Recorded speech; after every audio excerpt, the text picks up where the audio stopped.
Hello అందరికీ welcome to Santosh talks. నిన్న జరిగిన గొడవలో పవన్ కళ్యాణ్, డెమోన్ పవన్, రీతూ చౌదరి గొడవలో ఎవరిది రైట్ అనుకుంటున్నారో జెన్యూన్ గా కామెంట్ చేయండి. అలాగే సంజనా వర్సెస్ రీతూ ఆర్గ్యుమెంట్స్ లో ఎవరు చెత్త బిహేవియర్, వర్స్ట్ బిహేవియర్ అనుకుంటున్నారో జెన్యూన్ గా కామెంట్ చేయండి. అలాగే మనం ఇక్కడ చూడవలసినవి రెండు కేటగిరీలో చూడాలి. ఒకటి ఆర్గ్యుమెంట్స్ గా ఎవరు హిట్ అయ్యారు, ఒకటి బిహేవియర్. ఈ రెండు విషయాల్లో ఎవరిది తప్పు ఎవరిది రైట్ అనేది క్లియర్ గా మాట్లాడుకుందాం. అలాగే ఈ సిచ్యువేషన్ స్టార్ట్ అవ్వడానికి ఎక్కడ మొదలైంది, ఎక్కడ గొడవ దారి తీసినది కూడా మాట్లాడదాం. దానికంటే ముందు మీరు నాకు ఇచ్చిన సపోర్ట్ ఏంటంటే ఒక చిన్న లైక్. మీరు లైక్ చేస్తే ఈ వీడియో ఇంకో 10 మందికి రీచ్ అవుతుంది. ప్లీజ్ లైక్ అయితే చేయండి. ఇంకా విషయానికి వస్తే ఈ arguments demon Pavan versus Pavan Kalyan, Rithu Chowdary versus Pavan Kalyan ఎక్కడ స్టార్ట్ అయ్యిందంటే ఫస్ట్ డెమోన్ పవన్ విషయానికి వద్దాం. డెమోన్ పవన్ కళ్యాణ్ చాలా డేస్ నుండి టార్గెట్ చేస్తున్నాడు. ఒకటి షిప్ మునిగే టాస్క్ లో పవన్ కళ్యాణ్ నేమ్ ఇచ్చి అక్కడ పవన్ కళ్యాణ్ టార్గెట్ చేశాడు. అలాగే మిరపకాయ ఇచ్చి ఎవరు మీ ఆటకి అడ్డంకము, ఎవరి వల్ల మీరు ఇబ్బంది పడ్డారు అనే విషయంలో పవన్ కళ్యాణ్కి ఇచ్చాడు. అలాగే లాస్ట్ వీక్ కూడా పవన్ కళ్యాణ్ నామినేట్ చేశాడు. ఓకే, ఇవన్నీ ఒక వ్యక్తి పాయింట్స్ ఉన్నాయి లేవని పక్కన పెడదాం. ఈ వారం నామినేట్ చేయడం వల్ల కారణం ఏంటి అంటే పవన్ కళ్యాణ్ 7 వారాల నుండి కెప్టెన్సీ కంటెండర్ అవ్వలేదు.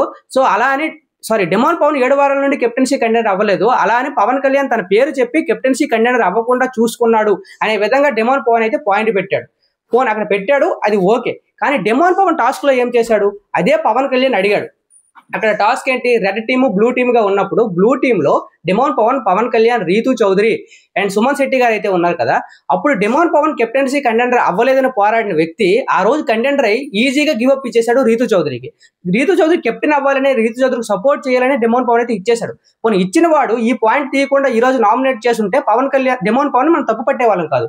తనే గివ్ అప్ ఇచ్చేసి మళ్ళీ పవన్ కళ్యాణ్ తప్పు పడడం చాలా wrong.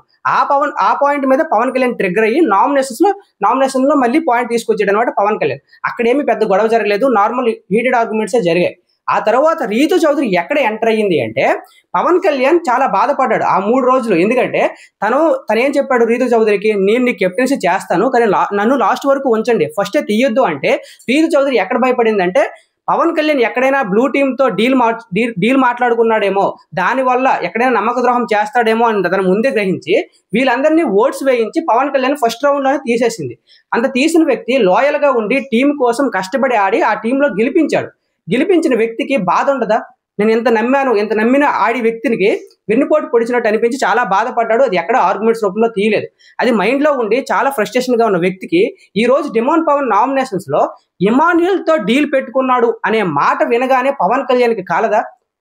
Emmanuel blue team, red team వీళ్ళిద్దరూ వేరు టీంలో డీల్ పెట్టుకున్నారు. పవన్ కళ్యాణ్ డీల్ పెట్టుకోకుండా రీతూ చౌదరి డీల్ పెట్టుకుంది అంది. సో అక్కడ పవన్ కళ్యాణ్ ట్రిగ్గర్ అయ్యి మధ్యన వచ్చి చాలా ఆర్గ్యుమెంట్స్ అయితే జరిగాయి.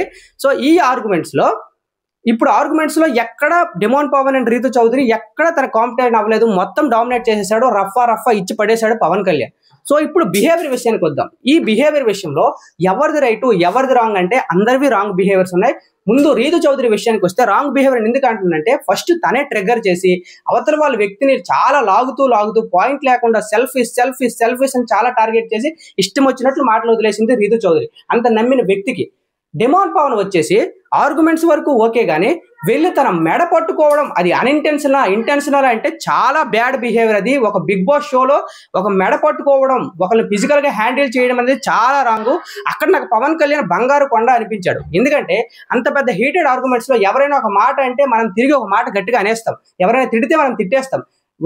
ఆ హీటెడ్ ఆర్గ్యుమెంట్ లో మనకి అంత మెచ్యూరిటీ అంత ఇది పనిచేయదు అనమాట. రియాక్షన్ అనేది యాక్షన్ కి రియాక్షన్ అనేది వచ్చేస్తుంది. సో ఈ సిచ్యువేషన్ లో ఏం జరిగింది, డెమోన్ పవన్ వెళ్ళి తన నెక్క పట్టుకోగానే అక్కడ ఎక్కడ రియాక్ట్ అవ్వలేదు, తిరిగి తన నెక్క పట్టుకునే సిచ్యువేషన్ అది. ఎందుకంటే అంత ఆర్గ్యుమెంట్స్ లో ఉన్నప్పుడు ఇతను వెళ్ళి నెక్క పట్టుకుంటే తిరిగి నెక్క పట్టుకుంటారు అతను కూడా. కానీ అలా పట్టుకోకుండా అక్కడ మెచ్యూర్డ్ గా బిహేవ్ చేసి ఆ పాయింట్ ఇప్పుడు వరకు కూడా తీసి తప్పు పట్టలేదు. అది నాకు బంగారు కొండ బిహేవియర్ అనిపించింది పవన్ కళ్యాణ్ లో, వెరీ మెచ్యూర్డ్ బిహేవియర్. కానీ పవన్ కళ్యాణ్ ఏమైనా తక్కువ తిన్నాడా అంటే పవన్ కళ్యాణ్ మిస్టేక్స్ కూడా ఉన్నాయి. పవన్ కళ్యాణ్ ప్రాపర్టీస్ ని తనడం ఇది ఒకటోసారి కాదు, రెండోసారి కాదు, మూడోసారి. ఇది చాలా రాంగ్ బిహేవియర్. అలాగే ఆర్గ్యుమెంట్స్ లో ఏమైనా వల్గర్ వర్డ్స్ యూజ్ చేశాడా అంటే యూజ్ చేసినట్టే మనకు కనిపించింది. అది మనకు సాటర్డే ఎపిసోడ్ లో టెలికాస్ట్ చేసినప్పుడు తెలుస్తుంది తప్ప ఆ వర్డ్స్ యూజ్ చేశాడు కాబట్టి అది కూడా రాంగ్ బిహేవియర్. ఇక రీతూ చౌదరి మీద పైకి వెళ్ళాడు, అది రాంగ్ గా అనుకుంటే అది హీటెడ్ లో వెళ్ళినందుకు తప్పేమీ కాదు. ఎందుకంటే తన కంట్రోల్డ్ గానే ఉన్నాడు, ఎక్కడ మిస్బిహేవ్ చేయలేదు రీతూ చౌదరితో. సో పవన్ కళ్యాణ్ విషయంలో ప్రాపర్టీస్ ని తనడం ఒకటి, ఇంకొకటి వల్గర్ వర్డ్స్ యూజ్ చేయడం, ఈ రెండు మైనస్. డెమోన్ పవన్ నెక్ పట్టుకోవడం అది ఇంటెన్షనల్ అన్ఇంటెన్షనల్ అయినా మ్యాన్ హ్యాండిల్ లోకే వస్తుంది. రెడ్ కార్డ్స్ అయితే వీళ్ళిద్దరికి పక్కా ఇచ్చే అవకాశం ఉంది. ఇంకా సంజనా వర్సెస్ రీతూ విషయానికి వస్తే సంజనా గారు ఒక ఉమెన్, అలాగే ఇద్దరు పిల్లల తల్లి, అలాంటి వ్యక్తి వేరే అమ్మాయి గురించి అంత బ్యాడ్ గా మాట్లాడడం నాకైతే చాలా worst behaviour of the Bigg Boss history అనిపించింది. ఎందుకంటే డెమోన్ పవన్ ఆ రోజు రీతు చౌదరితో మ్యాన్ హ్యాండ్లింగ్ చేసినప్పుడు స్టాండ్ తీసుకున్న వ్యక్తి, ఈ రోజు కూడా డెమోన్ పవన్ పవన్ కళ్యాణ్ మెడ పట్టుకున్నప్పుడు స్టాండ్ తీసుకున్న వ్యక్తి అలా ఎలా మాట్లాడుద్ది? చాలా చాలా రాంగ్ బిహేవియర్. నాకైతే ఈ వీక్ సంజనా గారు వెళ్ళిపోతే బాగున్నాం అనిపించింది. తన నోటికి అడ్డు అదుపు లేకుండా పోయింది. Very very very worst behaviour. ఎవరు రైట్ అనుకుంటున్నారు, ఎవరు రాంగ్ అనుకుంటున్నారు కింద జెన్యూన్ గా కామెంట్ చేయండి. అలాగే వీడియోని లైక్ చేయండి. Thank you so much.